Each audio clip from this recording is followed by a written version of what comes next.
ngafunga ngathi uNkulunkulu ngisibonile ngamehlo ami ngiyaye ngithi konke engayenza ukuthi ngisole imali ungabe ngihlaba inkomo ngibonga ukuthi ngibuye eNtabazo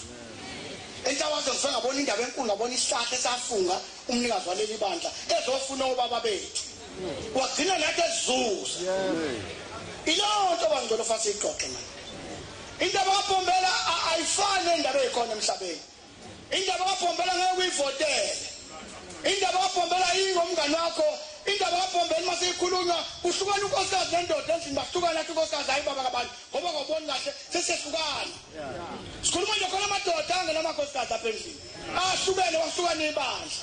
khona amakhosikazi angenamadoda apha endlini ngoba ehlukane ngokubona endlini kamngami kanti wena ubona enzansi wathi unkosikazi ngibona enzansi wadasala kahle kanti unkosikazi baba kasibanibani ubona enzansi mina ngibona ebuhleni kwasekuhlukana indaba kaShembe ishwanza umkaka nethambo kuhlukane kusala indaba kaShembe isala imini sengathi uNkulunkulu bengasigcina bangcwele asenze sithandane ngenkani manje siyenze intando kaNkulunkulu ngenkani ayenze yena phezulu komzimba yethu ukuze obaba bethu bakuthola ukuphumula emathuneni amen uShembe wengcolo phangota akhumbula abantu basebuhleni khona abantu uShembe wengcolo abalapha basebuhleni abangazazi ibongo zabo khona abantu abalapha basebuhleni abangabazi oyise nonini basho na baphelelana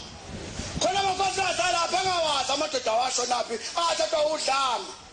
ikhomba inkosikazi ukuthi baba lapho ubaba kasibanibani basicela naye lapha bakhumbule bonke inkosi bangabakho ukhumbule nenhliziyo zabo inkosi ubuseni kuzwini amen bangcwele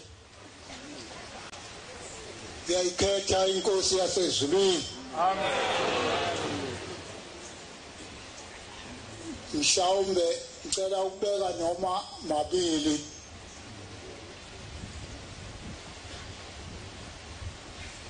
ngalezi insuku zesikhumbuzo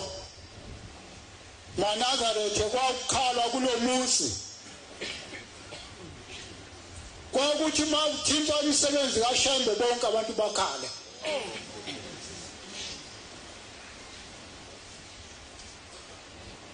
akakho wayengakhali ngoba kwakhulunywa ngendaba enzima kwakuye ukuthi mase ziphakathi esathini emsini wasemkhayideni ebese kuthiwa kuhlakelela ivesi elithi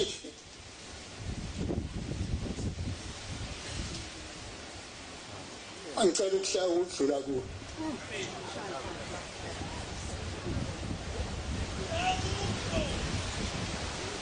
angazi noma bangcwele wena uzwa kanjani noma ubona kanjani ngingakangeni kule vesi kuthiwa ngenye imini ubaba omkhulu bathi mase bembeka icala entabeni zalapha ePhayintani bathi mase befikile abafundisi wabuza ubaba omkhulu esebeke icala wathi ngiyacela emantshini ukuba ingibuzele kulabafundisi abangibeke icala ukuthi bafundile yini noma bafundile na yathi manje wabuza uShembe uthi nifundile nibafundisi kodwa usho ukuthi akufundile yathi manje hayi mphenduleni uthi nifundile yini noma nifundile okwesibili uthi uShembe leli icala nimbeke lona nifuna lithethwe ngani noma lithethwe ngesibhalo iBhayibheli noma likhulunywe nje ngemlomo wathi sifuna lithethwe ngesibhalo wathi John 4 washa amavesi amabili u27 wayifundela wena u27 no28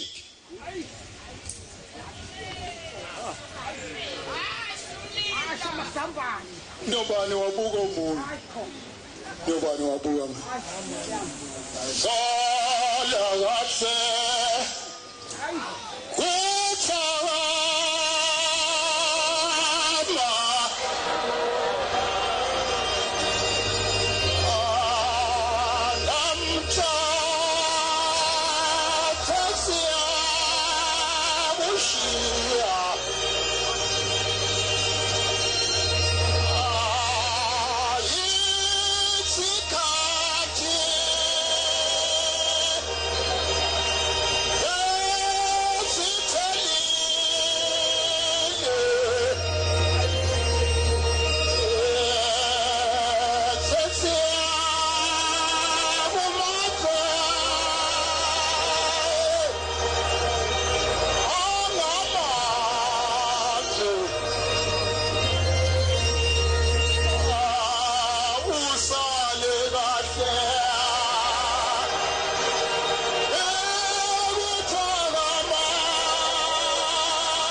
newspaper ephikelele endodeni yakwaMbonambi owakuthiwa uJan Dambuza ezodlula khona yasithi le ndoda inkosi yathi nceku ngalahlekelwa ingane yami isinamashumi 20 eminyaka neminyaka 5 yangilahlekela le ngane wathi ubaba mkhulu asambe ngiphelezele ngulandela ingane yakho kuthiwa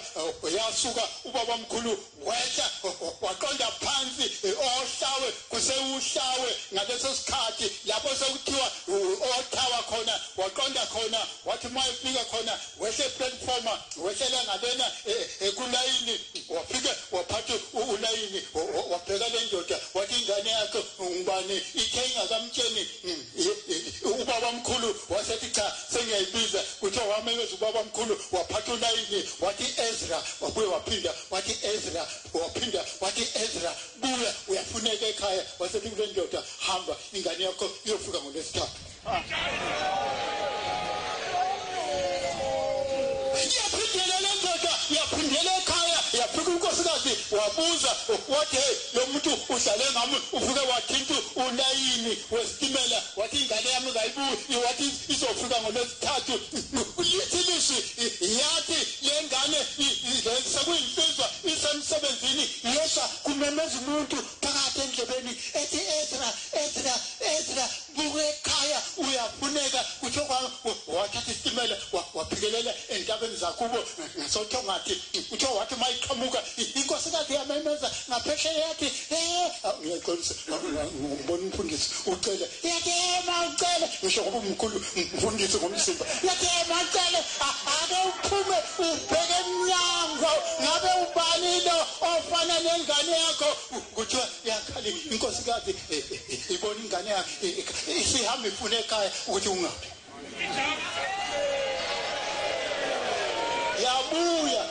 uye lo owagcina sengumfundisi kule nkonzo yobuNazaretha lo amangalele inkosi yakwaMthiyane lapha eManjazini ngenye imini ubaba mkhulu kuthiwa phezulu wayesho uThabethe uthi wathi bonke abantu abalunge wathi sizohamba nizongiphelezela mbizwe uNkulunkulu kuthiwa ahlala amadoda balunga wathi umuntu ngomuntu ngifuna wathi umNazaretha wakhe ube mhlophe mbizwe indaba enkulu kuthiwa wathi mase sekushaya isikhathi wathi sengibuya khona ezulwini bathi amadoda hawu kade sihleli nawe yonke imini kade ezulwini ngapha wathi sengibuya khona ezulwini ngifike nganikwa indaba enkulu uthi uThabethe sasisonta ngesonto wathi sengiyaphuma esontweni sengizongena ngesabathe ipheyilisi kwakuhlakelelwa ingoma ka-127 ethi sheshisa isabatha nkosi yezulu lomjabu kwaqala kwahlakelelwa ingoma wathi ngiyaphuma la enkonzweni yesonto sengingena esabathe bathi wathi angathi noma isabathe ngizogcina wathi kodwa liyabulala uma abantu bengaligcini wasula ubaba mkhulu nangakithi wake wafika ubaba mkhulu wenze indaba enkulu lapho kwaqala khona amafutha esekuboshwe abantu kwahlabisa wafika belunya zinyoka wabanikeza abantu amakhosikazi nesakithi salukwazi esisalamina sasiboshiwe silapho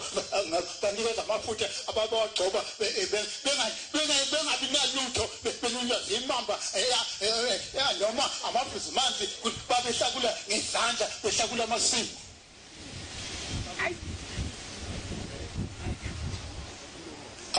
angingandi banje kodwa nenye imini naphakathi komuzi kababa uShembe wake wayibhula imbongolo lebhalwe lapha esibhalweni kuthiwa yake yakhuluma imbongolo kwaIsrayeli nakithi yake yakhuluma imbongolo yathi ngiboshwe nangu angisho wena kodwa yamkhomba yathi nangu ngibophi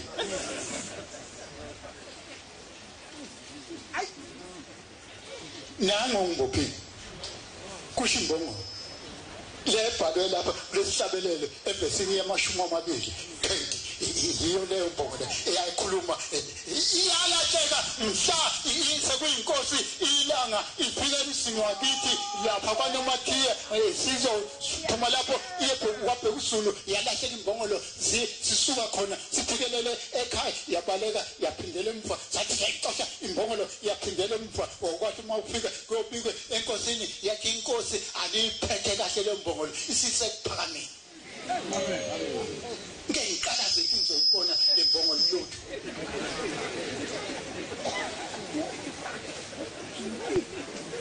washula ubaba mkhulu wathi mase ezosuka lapha enkosini yakwamdluli wathi kulelise kakulinywa yini bathi athi madoda kwasho indoda yomkhwanazi yathi hayi lapha silimi thina kulima amakhosikazi wathi ufuna amageja yonke insizwa ezincane amashasha ungena baphuma begijima ngemizi befuna amageja ukuthi sema zakela zonke izinto zabantu inkosikazi intombi zayihlabelele waqala kithi ubaba mkhulu kwafundwa lehlabelele wenziwa lehlabelele ekuthi noma libalele lima ngoba isikhathi uNkulunkulu asazi azonisa ngalizulu zalima zanyuka nentaba wakutshala lapha lokho kudla ishumi leminyaka emihlanu kungapheli kuthiwa kuzodliwa bonke abantu okholwayo nongakholwa kwakudliwa lapho mawuza kimi ngokukhombisa kwakulinywa la